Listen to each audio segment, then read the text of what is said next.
programa está de volta e agora a gente vai falar sobre comportamento destrutivo. Se você tem alguma pergunta, liga no 0 operadora 11 3337 5886 ou entra na minha fanpage facebook.com/Jaqueline Stefano. Vai lá inbox, lá na caixinha e deixa a sua pergunta que a sua dúvida vai ser esclarecida. Eu estou recebendo aqui no nosso estúdio a Júlia Souza, que é psicóloga. Tudo bem, doutora? Boa tarde. Tudo bem, boa tarde, Jaque. Prazer te receber aqui, viu? O prazer é meu. Estou muito feliz de estar novamente no seu programa. E hoje falando sobre um assunto tão interessante. A gente sabe que algumas práticas, por N motivos, acabam se repetindo. Muitas vezes a gente observa uma pessoa e fala, nossa, mas ela faz isso mais de uma vez, ela age assim de maneira repetitiva. Mas antes disso eu queria te perguntar, o que pode caracterizar um comportamento destrutivo? Varia muito? Sim, na verdade ele começa desde os mais simples comportamentos. Então quando a gente pensa...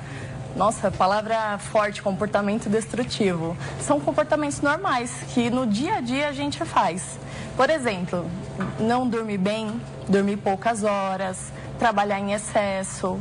Tem pessoas que se mantêm em relacionamentos destrutivos, não praticam esporte. Então, são comportamentos que, ao longo dessa repetição, vai trazer prejuízo. E justamente de maneira repetitiva, como eu estava falando, né? Ao longo prazo, vamos pensar assim. Quando a gente fala de alguns hábitos que são destrutivos, que acabam sendo comuns a muitos de nós, por N motivos, como não se alimentar muito bem, não dormir muito bem, a gente pensa que aí até todo mundo faz assim, todo mundo faz igual, mas até pensando na maneira psicológica, que vai refletir muitas vezes na maneira física, existem pessoas que aguentam por menos tempo essas práticas erradas, né? Exatamente. A pessoa, ela acaba se comportando dessa forma e ela vai percebendo que esses comportamentos, eles estão trazendo prejuízo. Então, a pessoa, ela percebe que algo não está legal. E aí chega num tamanho enorme de prejuízos que a pessoa fala, eu preciso mudar, eu não aguento. E não é tão simples mudar. Então a pessoa tenta mudar e não consegue sustentar essa mudança. Não é fácil. Porque hábito é difícil de ser mudado, né? Exatamente. Então não é fácil, as pessoas vão olhar e vai falar, poxa, essa pessoa não muda, por que continua agindo assim? Como se fosse simples. Poderia ser simples. Teria que ser natural a gente se cuidar e viver bem. Mas não é tão simples assim. Sozinha a pessoa não consegue e ela realmente precisa de ajuda. Porque muitas vezes um médico fala, né? Olha, você precisa mudar o seu ritmo de vida. Você precisa dormir mais. Ou você precisa largar um dos 2 empregos que você tem, senão você não vai aguentar. Isso mesmo. E aí vem a terapia até para ajudar o desapego do que aquelas práticas de dormir menos, comer de maneira errada, ter 2 empregos traz, não é? Sim. Imagina um diagnóstico, o médico fala, você tá com uma doença e aí você precisa agora praticar esporte. Então a pessoa ficou a vida inteira sem fazer uma caminhada. E aí amanhã ela tem que começar a praticar esporte. Como que ela faz isso? Então não faz parte desse repertório dela, de toda essa rotina. Então ela precisa treinar esse cérebro, essa mudança, né? Conseguir perceber que isso vai ajudar a sua qualidade de vida e aí ela ir começando a fazer. Não é tão simples. Se libertar de drogas. Eu não vou nem falar aqui principalmente das ilícitas. Eu vou aqui começar a falar, por exemplo, do cigarro. Eu conheço, Julie, muitas pessoas, principalmente pessoas que se converteram e que falam, olha, largar o cigarro, fisicamente falando, não foi uma coisa tão fácil. A ajuda psicológica, a intervenção psicológica é importante? É super importante. Então, você falou agora de cigarro e drogas, são comportamentos destrutivos também. Porque ao longo prazo a pessoa vai se prejudicando, né? E ataca exatamente a saúde. Então, tem pessoas que adoram chocolate e não conseguem parar de comer chocolate. Agora você imagina uma substância que de certa forma alivia aí um sentimento negativo, que é a ansiedade. Então, muitas pessoas falam, eu não fumo porque eu adoro cigarro e eu sei o que ele faz de ruim e ainda assim eu fumo. Ninguém resolve falar, eu vou me destruir, então eu vou fumar. Mas é para tirar aquela situação que não tá legal, aquela ansiedade. E aí você tá falando, é interessante, as pessoas que fumam, quando elas fumam? Quando tem um momento de estresse no trabalho, e precisa sair para fumar, preciso descontrair. E quando você conversa com as pessoas, você pergunta, por que comecei a fumar? Eu comecei a fumar na adolescência, comecei a fumar porque achava legal. E hoje, você gostaria de fumar? Não. Eu sei que me faz mal, mas não consigo mais parar. Então, o que traz ao longo prazo, a pessoa percebe o que trouxe de prejuízo é maior do que o benefício, que foi tirar aquele sentimento que não estava legal. Então, o psicólogo ele vai ajudar a pessoa a perceber que, olha, as desvantagens estão sendo maior do que as vantagens. Né? Então, como fazer uma outra forma, né? Usar um outro método para que você fique bem, que tire essa ansiedade sem prejudicar a sua saúde. E falando sobre isso, eu queria perguntar, falando sobre esse comportamento destrutivo, uma coisa que eu tenho visto e falado muito nos últimos tempos, eu trouxe nutrólogos aqui nos últimos tempos, nutricionistas, e a gente tem visto o índice de obesidade crescer e crescer e crescer. A gente tem visto médicos, pesquisadores, cardiologistas, enfim, várias áreas, professores de educação física, as pessoas estão preocupadas com o índice de crianças já com sobrepeso, problemas de colesterol, diabetes e aí por diante. E o que a gente percebe é que muitas vezes a dificuldade está exatamente na relação com a comida, no comportamento destrutivo. Eu estava assistindo um programa desses que passa no Discovery, de pessoas que comem, e daí um dia, nesse reality, eles pegaram tudo que a pessoa come num dia e juntaram. E daí a pessoa passa a ter noção do quanto é destrutivo ela comer tudo aquilo, que aos pouquinhos ela não tem. Relação com a comida também é uma coisa que precisa de ajuda, doutora? Com certeza. A comida ela tem uma relação muito forte com o emocional. E é super importante essa observação que você fez, que você vê casos de criança que de repente perde alguém da família e ela transfere toda essa ansiedade, essa perda para a comida. Então sempre é relacionado com um problema emocional. E aí você descobrindo essa emoção, que é a causa principal desse transtorno, você consegue amenizar aí todo esse prejuízo e esse comportamento destrutivo que a pessoa ali criou por conta de uma situação totalmente de sentimentos negativos. É interessante, né? Porque a gente supre de uma maneira errada. Porque, na verdade, tá fumando para equilibrar a ansiedade quando fica muito nervoso. Tá comendo para resolver um problema de luto mal vivido. É uma solução imediata. E você não trata a causa, então nunca vai dar certo, exatamente. Né? Então, se você for só na situação que está acontecendo naquele momento, você não consegue resolver. É preciso ir na causa. Aonde começou? O que fez a pessoa chegar nessa situação? Pode complementar. Então, assim, e aí, pensando nisso, vamos pensar em comportamentos destrutivos. Eu não tenho que tratar o porquê que você não consegue fazer os projetos, terminar os projetos que você começou, porque você prefere ficar horas sem dormir assistindo televisão ao invés de dormir e acordar bem. Aonde que está essa causa?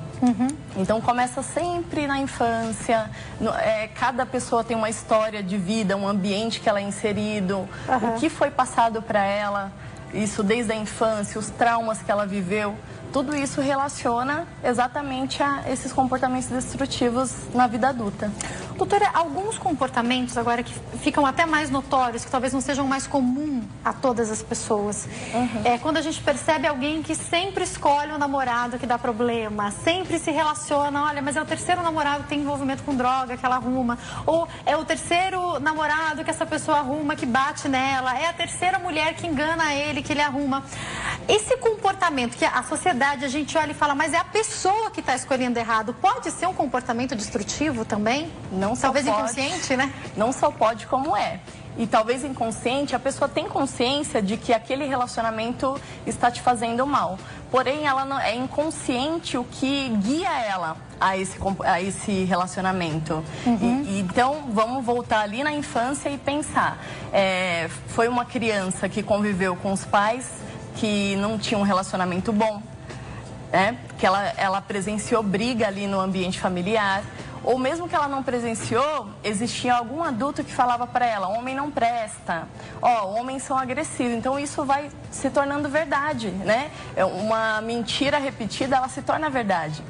Então, o adulto cresce com essas crenças. Homem não presta, ou ela presenciou toda aquela violência no lar e ela não gosta daquilo, porém ela está acostumada, é familiar aquilo.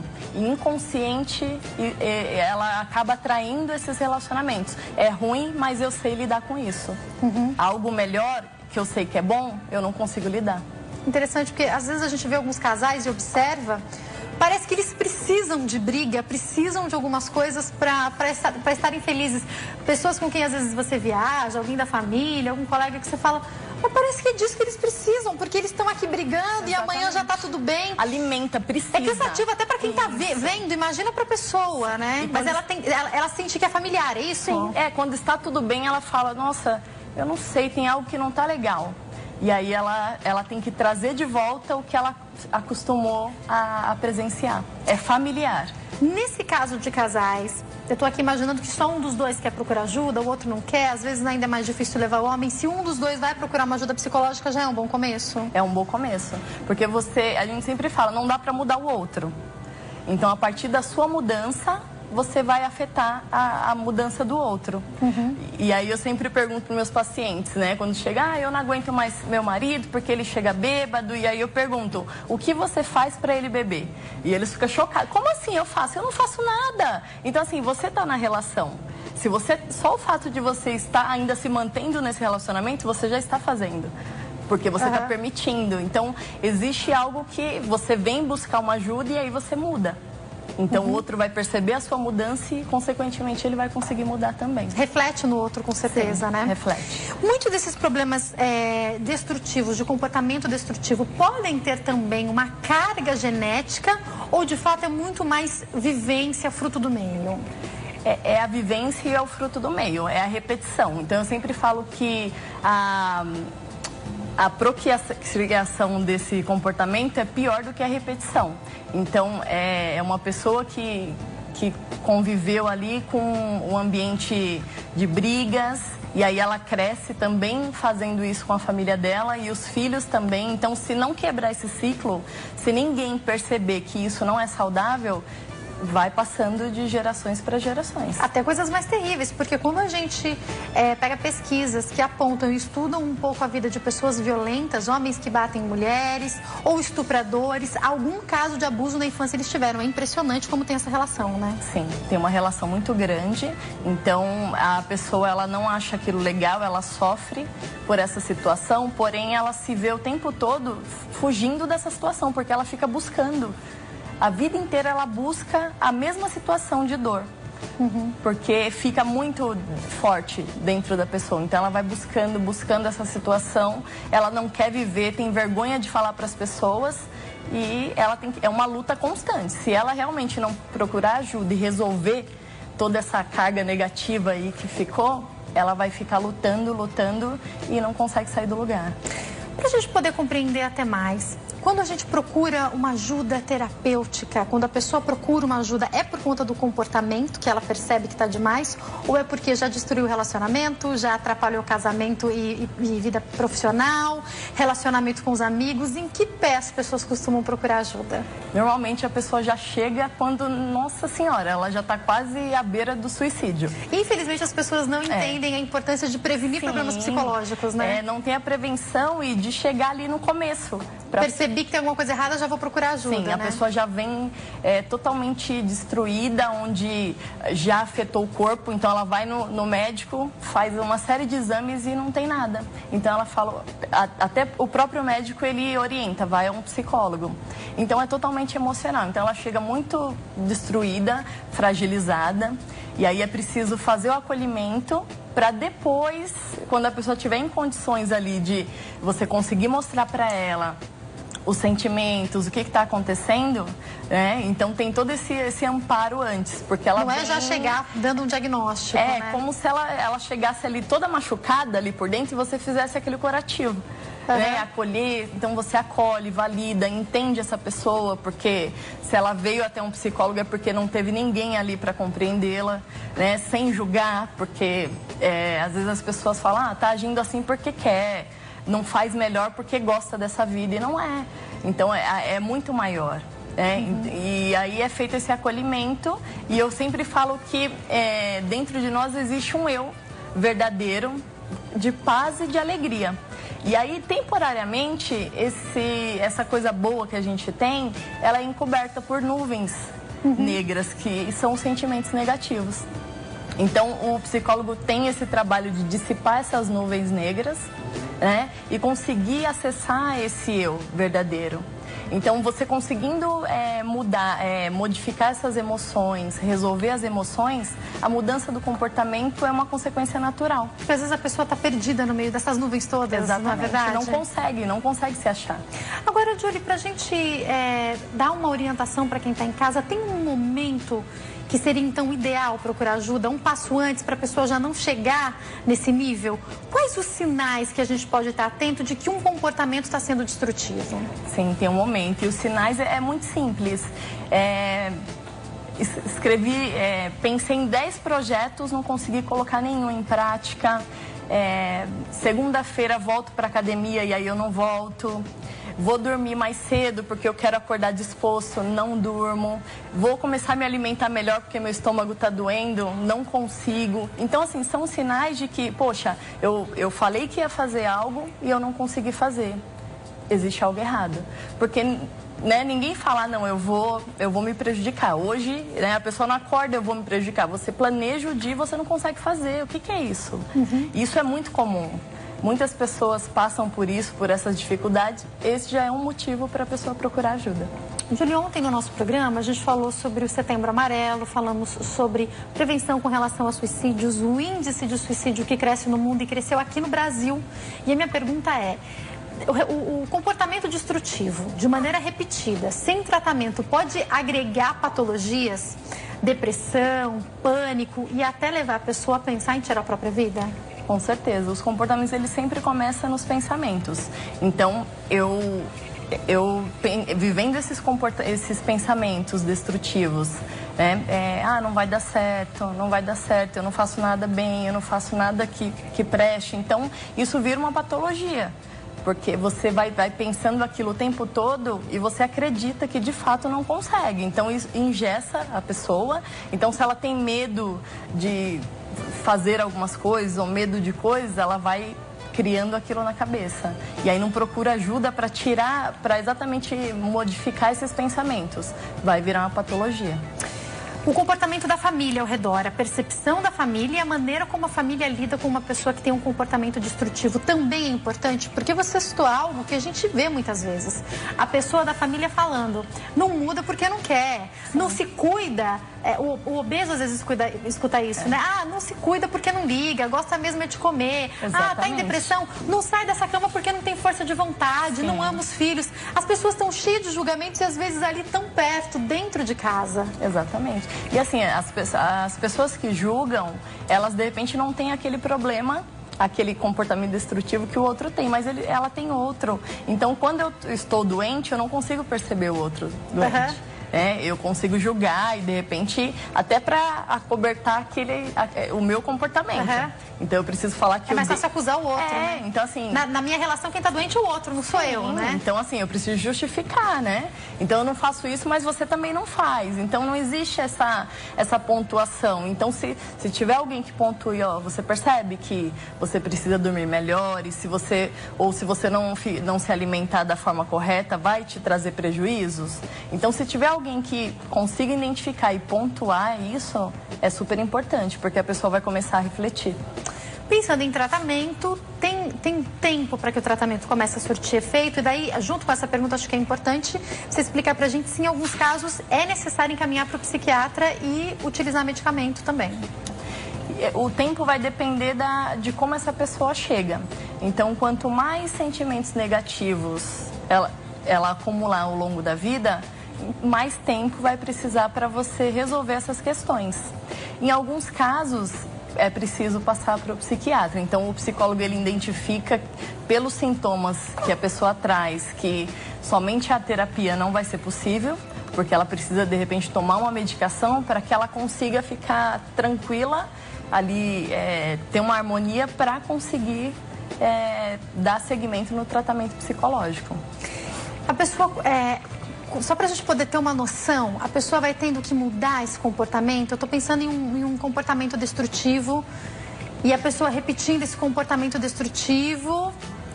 Como é que é esse enfrentamento para ir mudando? Eu imagino que deva ser aos poucos, né? Mas como é que é? Em algum momento a pessoa vai ter que ir lá e vai ter que falar, não vou fazer? Sim, esse comportamento, assim, quando a pessoa muda, então a gente acorda, tem dias que a gente acorda e fala, não, hoje eu vou tomar tal atitude. De repente até consegue, só que ela não consegue sustentar por muito tempo, porque essa mudança é de fora para dentro, então ela não consegue sustentar. O trabalho do psicólogo é exatamente fazer com que ela se autoconheça. Então, se eu não me conheço, eu não consigo lidar comigo.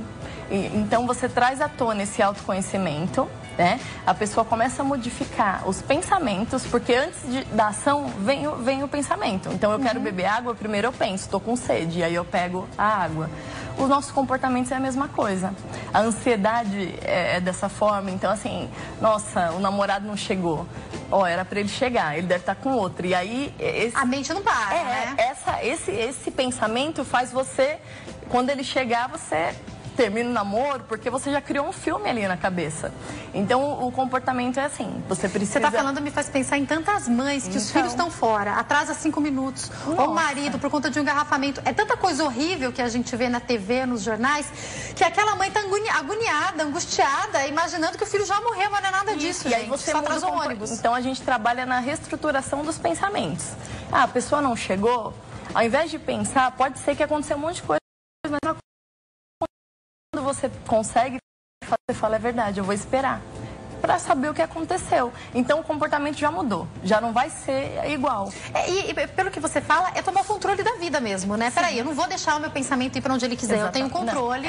Eu seguro e espero acontecer, eu não faço o filme. Então, eu tenho uma apresentação e aí eu preciso ir bem nessa apresentação. Você estudou, fez tudo que tinha que fazer. Só que aí no caminho você fala, nossa, eu vou chegar lá, eu não vou fazer, eu vou travar, não vai dar certo, as pessoas vão rir de mim. E aí pronto. Já foi uma derrota, porque você já fez um filme e já concluiu que vai ser assim. Entende? Então, tudo começa nos pensamentos. Então, o psicólogo trabalha em cima da reestruturação dos pensamentos e aí o comportamento é feito um treinamento. Então, é um treinamento de habilidades, né? E aí, aos poucos, ele vai conseguindo chegar naquele comportamento desejado.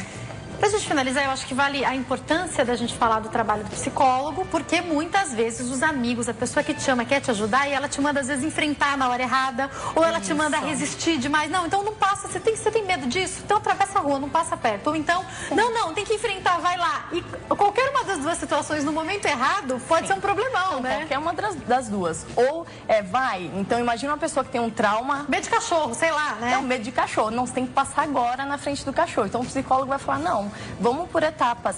Começa a ver vídeos de cachorro, a ouvir o latido do cachorro, chega perto de um cachorro pequenininho, até que a pessoa se depara com aquela situação aversiva, que é a final. Porque senão a pessoa fica mais traumatizada ainda. Então é aos poucos, né? Não pode nem ser bruscamente nem evitar aquilo. Porque se tudo que você tiver dificuldade de você evitar... Daqui a pouco você vai ter que estar numa redoma de vidro, né? E aí você parou. Entende? Que pena que eu tenho que encerrar, vai ser muito bom te receber aqui, viu, Júlia? Obrigada por ter deixado todas essas dicas aqui pra gente. Quem quiser entrar em contato, o telefone 0 operadora 11 94742 4649 e o facebook.com/. Julie Souza, psicóloga. Uma ótima tarde, viu, doutora? Obrigada. Muito obrigada. Obrigada a você pelo seu carinho, pela sua audiência. A gente se encontra então aqui amanhã e continua se falando pelas redes sociais. facebook.com/. Jaqueline Stefano, Instagram @JaqueStefano e o Snapchat Jaque.Stefano. Não sai daí, continua assistindo a programação da HIT, que tem muita coisa boa. Um beijo grande e uma excelente tarde. Tchau!